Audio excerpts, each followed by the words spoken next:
Hello guys and welcome back to another UCL Fantasy video. It's been a while, but next week we are back with a bang and the quarterfinals are starting. So I decided to start preparing for the upcoming quarterfinals. I already prepared a wildcard intro to the week, but I'm going to prepare a wildcard video for the future videos in the UCL cycle. So hopefully they will be useful. For now, I'm going to showcase to you my early draft, the fixtures, new injuries, because we have so many injuries that we have to take care of. And then we're going to view my Matchday 13 first draft. I'm going to review it together with you and build it together with you, go through the thought process together with you, because I think that going back to the roots where I was explaining stuff, it's better for you to understand how I think, why I think that way, and why I think those players are good for me and should be in the wish list for you also. If you want to support me and show me your appreciations, please click that subscribe button. I need your help to reach those 5k subscribers. I'm so far away. There aren't a lot of UCL fixtures left, but possibly if some of you are new here or you just haven't decided yet if you want to be part of the community, please decide and join it. You will not regret it. We have a lot of fun, we have a lot of deadline streams, we have a lot of things to consider. Thanks so much for being present in that video, and now let's go and see the fixtures and discuss them. The fixtures are pretty simple now. Everything is on one slide because they are playing only 4 matches, as this is the quarterfinal round. We start with Arsenal versus Real Madrid, a very hard game that is going to come the way of Arsenal. I think that with Bukayo Saka being back into the frame, they have a higher chance, but Real Madrid have been scoring a lot of goals, so I will be willing to believe that Real Madrid will be the winners of that fixture. Of course, they can surprise us and Arsenal can defeat Real Madrid, but not knowing if that happens or not, we're going to prepare accordingly. Then we move to Bayern Munich versus Inter Milan. I think that this game is not going to be very high scoring, as Inter Milan are brilliant defensively but not that good offensively, while Bayern Munich are the other way, and I think that they will nullify their strengths, and at the end of the day we'll have very low scoring games. We move to probably one of the most interesting fixtures, Barcelona versus Dortmund. Their game in the group stage was amazing and they were playing out of this world for a game, and Barcelona came out victorious. Let's see if that repeats itself. We have several players to discuss on the injury front and what would that mean, but at the end of the day I think that Barcelona will prevail. And finally, PSG versus Aston Villa. Here I'll be heavily believing that PSG are going through, especially in the first fixture. I think that they're going to be brilliant and they're going to deliver an amazing result. Of course, that may change, that may not happen. Those things are questionable, but I think that Real Madrid, Inter, Barcelona and PSG are going through. Let's see if that's the case. Now let's go and discuss the injury players and what that means for UCL Fantasy and for the team structures, mostly because some of the players are pretty vital, and I think that them missing from those fixtures is going to be very difficult for the oppositions and for the teams to adjust. And let's go and see who is injured, because the list goes on and on. So looking at the injured players, it is going to start with Guirassy. Guirassy is the striker for Borussia Dortmund. They're going to face Barcelona, and Guirassy has been the top goal scorer of Borussia Dortmund this season. It's going to be very tough for them to go without him. He missed the last game against Mainz with a muscle injury, but I think that he's fighting with schedule to be back for the fixture against Barcelona. Of course, we'll not know if he starts or not, because they play in day 2, but at the end of the day we'll have pretty good info if he's in the group, and if he is going to be playing. Next up we go with Courtois from Real Madrid.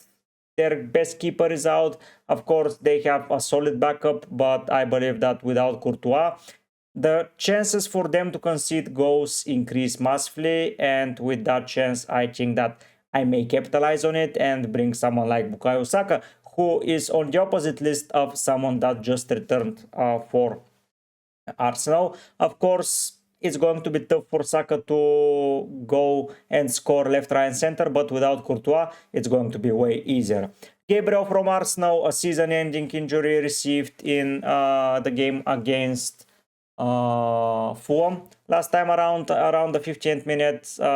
A hamstring injury that he is going to go under surgery, so he's going to be out. So for sure, anyone that owns Gabriel, including this guy here, that's me. We'll be looking for replacement. Morgan Rogers went down at the late minutes against Brighton. I don't know what's the deal there. Is he going to be playing? Is he not? Neither in FPL or UCL Fantasy he is flagged. We have zero clue about it, so I'll be waiting for Emery. At the time of recording, I have no clue. Of course, we'll be waiting for Emery to give his updates, but at the end of the day, I think that he might be good, he might not be. He plays on day 2, so we won't know what's his status. Going to the second row, we are going to talk about Dani Olmo. Sadly, he got injured once again and is going to miss around 2-3 weeks, so the games against Borussia Dortmund come too early for him, and I don't see him featuring, of course. We will hear what Flick has to say and what's the update for Olmo. Then moving to Sabitzer, another player that we won't know if he is fit or not, but at the end of the day, he is very, very vital for the way that Dortmund are playing. And with him missing, I think that they're going to suffer in the midfield, which may give chance to Barcelona to score even more goals. So at the end of the day, this for UCL Fantasy is not something major. Everyone else can have something in the fantasy. Sabitzer was never an option for anyone in my eyes, but still it will going to influence how they play.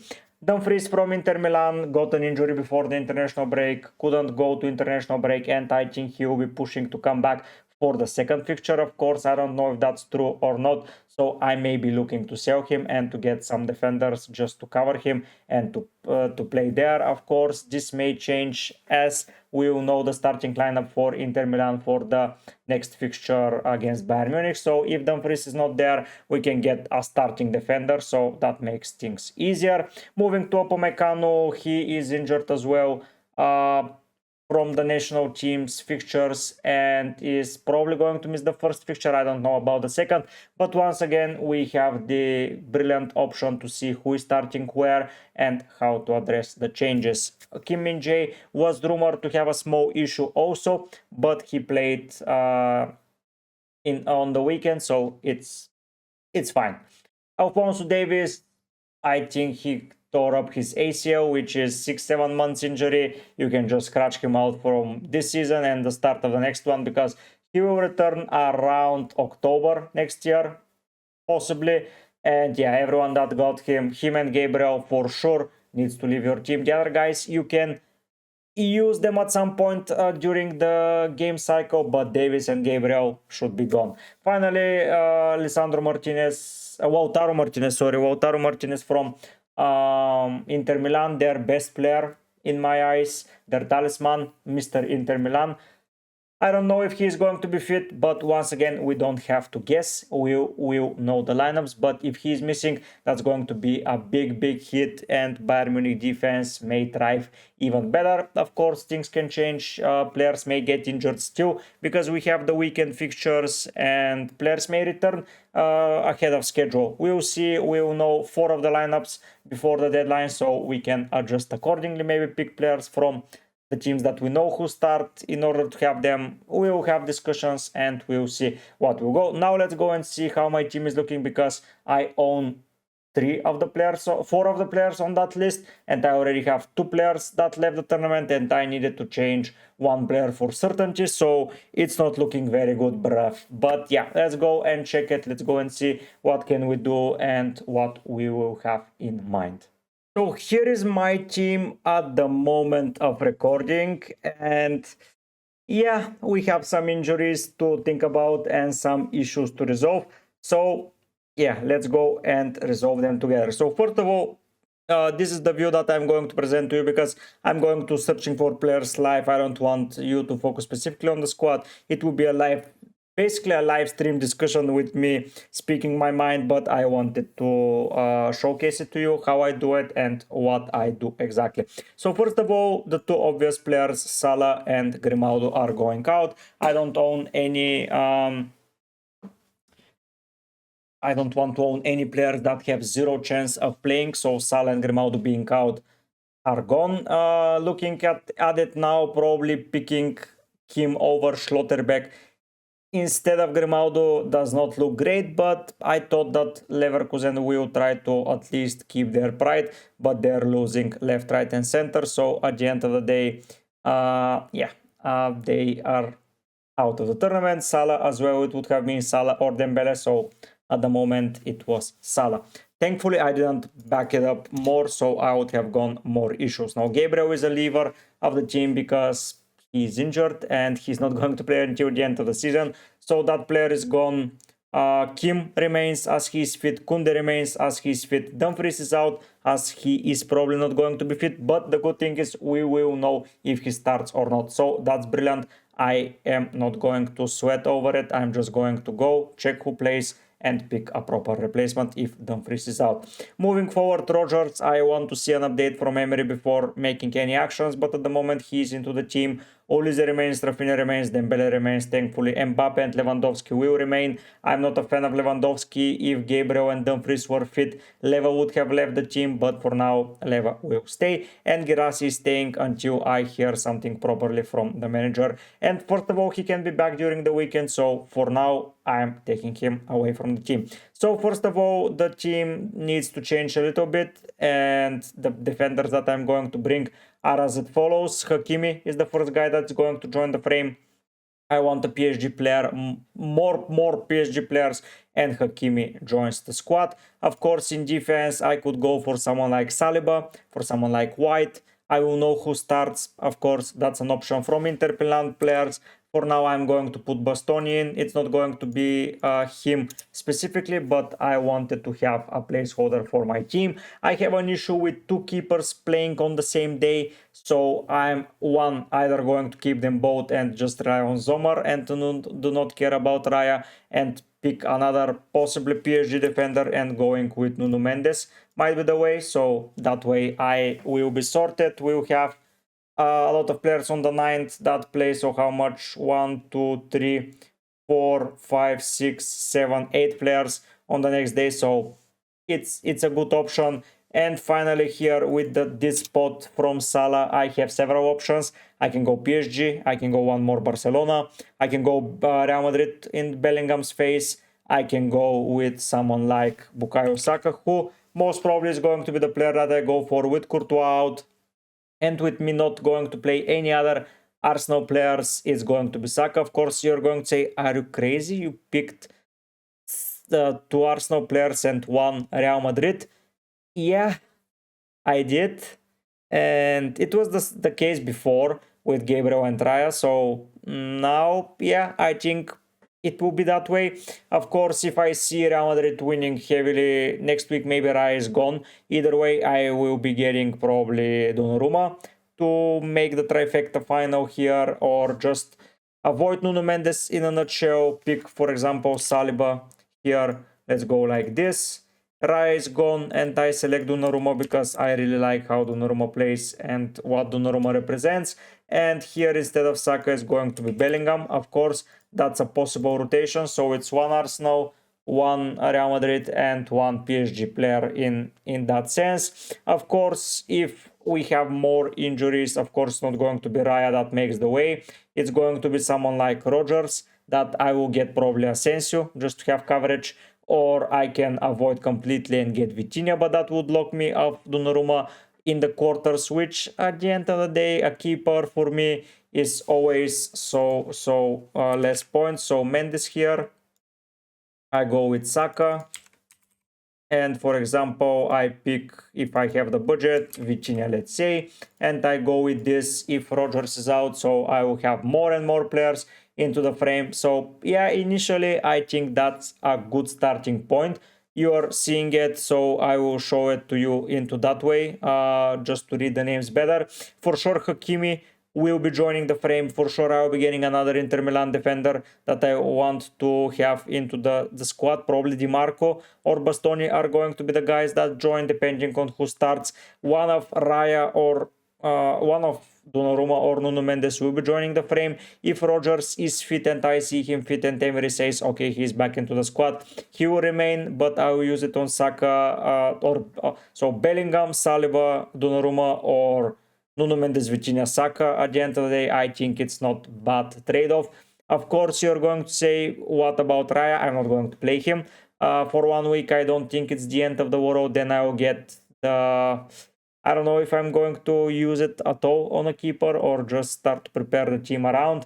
Possibly Vitinha is not ideal and going with 3 defenders away from home for PSG is not ideal, but initially I feel like this squad is pretty strong. And if we look at the fixtures and the opponents, I have 1, 2, 3, 4, 5, 6, 7, 8, 9, 10 players at home that are going to start, so that's a very, very big number. Riot not starting, so yeah, happy days. Donnarumma, Sommer is there, but I like those 4 PSG players. Of course, this can be Barcola, this can be Kvaratskhelia, all of them. Saka can be Bellingham, once again mentioned. If you want to pinpoint me to some players that I'm missing, like I don't know who, please write them down. I will be more than happy to go with them. Of course, Lewandowski will remain in the team. I wanted Harry Kane, but yeah, I cannot afford to waste transfer, and he's still at home for Barcelona, so I will give him one more chance. So that makes my early draft. I want to hear your opinion. It's not final, it's just a draft, and that's it. I am open to a lot of changes. Of course, the fit players are going to be fit, and I need to remove at least 3 players. Dumfries makes it 4, and the final spot is going to be either Raya or Rodgers, depending on availability. Of course, if Guirassy leaves, I will have to include another player, and this would mean that if I recover the player, I can get... Can I get Harry Kane? Yes, I can. Can I get Vini Jr.? Yes, I can. So I can get basically any player in the game to join my team. Probably it's going to be Vini in order to cover, but I really hope that Guirassy is fit and he plays. So yeah, I quite like my squad. I think that with wildcard it would have been better, but not that much better at the end of the day. So it's win-win. It's win, lose, lose, win, not a win-win, but yeah, you got the idea. So please put down in the comment section what you think about my squad. Before we go out, a special shout out to the members of the channel: Seth, Florin, Zach, Oscar, Pascal, Hem, Dmitro. Thank you so much for becoming members of the channel. If you guys want to become members, don't hesitate and click the join membership button. It costs money, of course, but this will help me make better content, and yeah, it's for my gain at the end of the day, but you are getting some cool perks. Of course, if you cannot afford it or you just don't want to spend money on me, just subscribe, like, comment. That would be more than helpful. More UCL Fantasy content will be coming your way. Wildcard will be coming. Limitless, possibly not, because Limitless is not very good to be used now, so I will be focusing on the wildcard video. Of course, my team selection, final news, stream. Of course, there is going to be a long stream because now the deadline is later, so we're going to have a lot of fun. Thanks so much for joining. Thank you for being part of the community. I hope to see you soon with more content, once again mentioned. But for now, guys, I'll be heading out. Bye.